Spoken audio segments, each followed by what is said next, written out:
दोस्तों, अष्टावक्र का शरीर 8 स्थानों से टेढ़ा था, यानी वक्र था, इसलिए उनका नाम अष्टावक्र था, अर्थात 8 जगहों से टेढ़ा।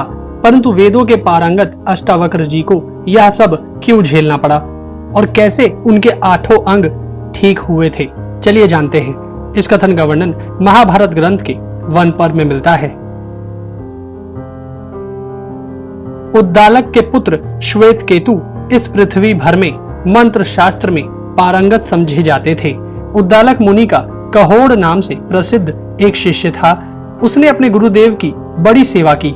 इससे प्रसन्न होकर उन्होंने बहुत जल्द उसे सब वेद पढ़ा दिए और अपनी कन्या सुजाता भी उसे विवाह दी। कुछ काल बीतने पर सुजाता गर्भवती हुई। वह गर्भ अग्नि के समान तेजस्वी था। एक दिन कहोड़ वेद पाठ कर रहे थे। उस समय वह बोला, पिताजी, आप रात भर वेद पाठ करते हैं, किंतु यह ठीक ठीक नहीं होता। शिष्यों के बीच में ही इस प्रकार आक्षेप करने से पिता को बहुत क्रोध हुआ और उन्होंने उस उदरस्त बालक को शाप दिया कि तू पेट में से ही ऐसी टेढ़ी टेढ़ी बातें करता है, इसलिए 8 जगह से टेढ़ा उत्पन्न होगा। जब अष्टावक्र पेट में बढ़ने लगे तो सुजाता को बड़ी पीड़ा हुई और उसने एकांत में अपने धनहीन पति से धन लाने के लिए प्रार्थना की। कहोड़ धन लेने के लिए राजा जनक के पास गए, किंतु वहां वाद करने में कुशल बंदी ने उन्हें शास्त्रार्थ में हरा दिया और शास्त्रार्थ के नियम के अनुसार उन्हें जल में डुबो दिया गया। जब उद्दालक को यह समाचार विदित हुआ तो उन्होंने सुजाता के पास जाकर उसे सब बात सुना दी और कहा कि तू अष्टावक्र से इस विषय में कुछ मत कहना। इसी से उत्पन्न होने के पश्चात अष्टावक्र को इसका कुछ पता ना लगा। वे उद्दालक को ही अपना पिता समझते थे और उनके पुत्र श्वेत केतु को अपना भाई मानते थे।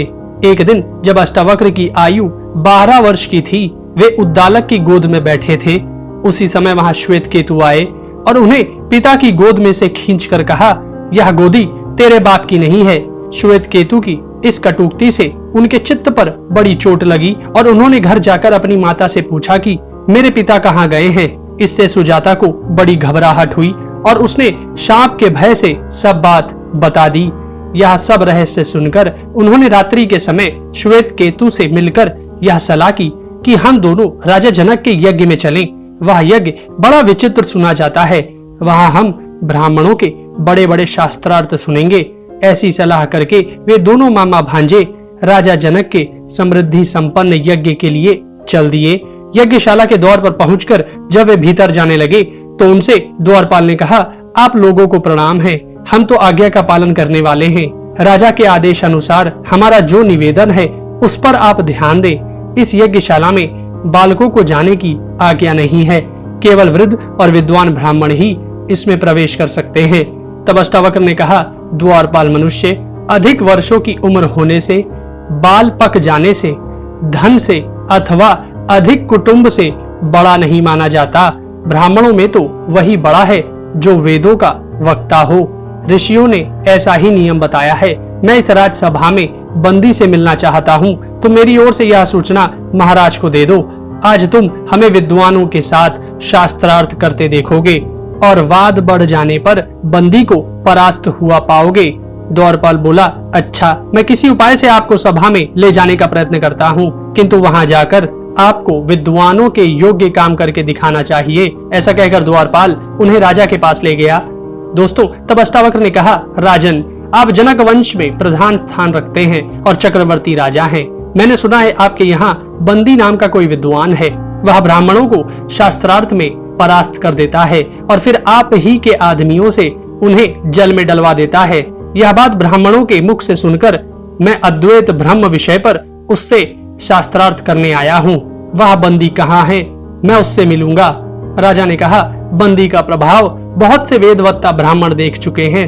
तुम उसकी शक्ति को ना समझकर ही उसे जीतने की आशा कर रहे हो। पहले कितने ही ब्राह्मण आए, किंतु सूर्य के आगे जैसे तारे फीके पड़ जाते हैं, उसी प्रकार वे सभी उसके सामने हतप्रभ हो गए। इस प्रकार अष्टावक्र ने कहा, मेरे जैसों से पाला नहीं पड़ा। इसी से वह सिंह के समान निर्भय होकर बातें करता है, किंतु अब मुझसे परास्त होकर वह उसी प्रकार मूक हो जाएगा जैसे रास्ते में टूटा हुआ रथ जहां का तहां पड़ा रहता है। तब राजा ने अष्टावक्र की परीक्षा करने के विचार से कहा, जो पुरुष 30 अवयव, 12 अंश, 24 पर्व और 360 अरों वाले पदार्थ को जानता है वह बड़ा विद्वान है। यह सुनकर अष्टावक्र बोले, जिसमें पक्ष रूप 24 पर्व, ऋतु रूप 6, नाभि मांस रूप 12 अंश और दिन रूप 360 अरे हैं, वह निरंतर घूमने वाला संवत्सर रूप काल चक्र आपकी रक्षा करे। ऐसा यथार्थ उत्तर सुनकर राजा ने ये प्रश्न किए, सोने के समय कौन नेत्र नहीं मूंदता, जन्म लेने के बाद किसमें गति नहीं होती, हृदय किसमें नहीं है और वेग से कौन बढ़ता है। अष्टावक्र ने कहा, मछली सोने के समय नेत्र नहीं मूंदती, अंडा उत्पन्न होने पर चेष्टा नहीं करता, पत्थर में हृदय नहीं है और नदी वेग से बढ़ती है। यह सुनकर राजा ने कहा, आप तो देवताओं के समान प्रभाव वाले हैं, मैं आपको मनुष्य नहीं समझता, आप बालक भी नहीं हैं, मैं तो आपको वृद्ध ही मानता हूँ। वाद विवाद करने में आपके समान कोई नहीं है, इसलिए मैं आपको मंडप का द्वार सौंपता हूँ और यही वह बंदी है। तब अष्टावक्र ने बंदी की ओर घूमकर कहा, अपने को अतिवादी मानने वाले बंदी, तुमने हारने वालों को जल में डुबाने का नियम कर रखा है, किंतु मेरे सामने तुम बोल नहीं सकोगे। इस प्रकार दोनों के बीच शास्त्रार्थ आरंभ हुआ, परंतु अंत होने से पहले ही बंदी आधा श्लोक ही बोलकर चुप हो गया। तब अष्टावक्र जी ने शेष आधे श्लोक को पूरा किया। इतना सुनते ही बंदी का मुख नीचा हो गया और वह बड़े विचार में पड़ गया, परंतु अष्टावक्र के मुख से वाणी की झड़ी लगी ही रही। यह देख सभा के ब्राह्मण हर्ष ध्वनि करते हुए अष्टावक्र के पास आकर उनका सम्मान करने लगे। अष्टावक्र ने कहा, राजन, यह बंदी शास्त्रार्थ में अनेकों विद्वान ब्राह्मणों को परास्त कर जल में डुबवा चुका है, अब इसकी भी तुरंत वही गति होनी चाहिए। बंदी ने कहा, महाराज, मैं जलाधीश वरुण का पुत्र हूँ, मेरे पिता के यहाँ भी आपकी ही तरह 12 वर्षों में पूर्ण होने वाला यज्ञ हो रहा है, उसी के लिए मैंने जल में डुबाने के बहाने चुने हुए श्रेष्ठ ब्राह्मणों को वरुण लोक भेज दिया है, वे सब भी लौट आवेंगे। अष्टावक्र जी मेरे पूजनीय है, इनकी कृपा से जल में डूबकर मैं भी अपने पिता वरुण देव से शीघ्र मिलने का सौभाग्य प्राप्त करूंगा। राजा को बंदी की बातों में फंस देर करते देखकर अष्टावक्र कहने लगे, राजन, मैं कई बार कह चुका, फिर भी तुम मतवाले हाथी की तरह कुछ भी सुन नहीं रहे हो। इससे मालूम पड़ता है लसौड़े के पत्ते पर भोजन करने से तुम्हारी बुद्धि नष्ट हो गई है, अथवा तुम इस चापलूस की बातों में आ गए हो। जनक ने कहा, देव, मैं आपकी दिव्य वाणी सुन रहा हूँ, आप साक्षात दिव्य पुरुष हैं, आपने शास्त्रार्थ में बंदी को परास्त कर दिया है, मैं आपके इच्छानुसार अभी अभी इसके दंड की व्यवस्था करता हूँ। बंदी ने कहा, राजन, वरुण का पुत्र होने से मुझे डूबने में कुछ भी भय नहीं है। ये अष्टावक्र भी बहुत दिनों से डूबे हुए अपने पिता कहोड़ का अभी दर्शन करेंगे। सभा में इस प्रकार बातचीत हो ही रही थी कि समुद्र में डुबाए हुए सभी ब्राह्मण वरुण देव से सम्मानित होकर जल से बाहर निकल आए और राजा जनक की सभा में आ पहुंचे। उनमें से कहोड़ ने कहा, मनुष्य ऐसे ही कर्मों के लिए पुत्रों की कामना करते हैं। जिस काम को मैं नहीं कर सका था वही मेरे पुत्र ने करके दिखा दिया। राजन, कभी कभी दुर्बल मनुष्य के भी बलवान और मूर्ख के भी विद्वान पुत्र उत्पन्न हो जाता है।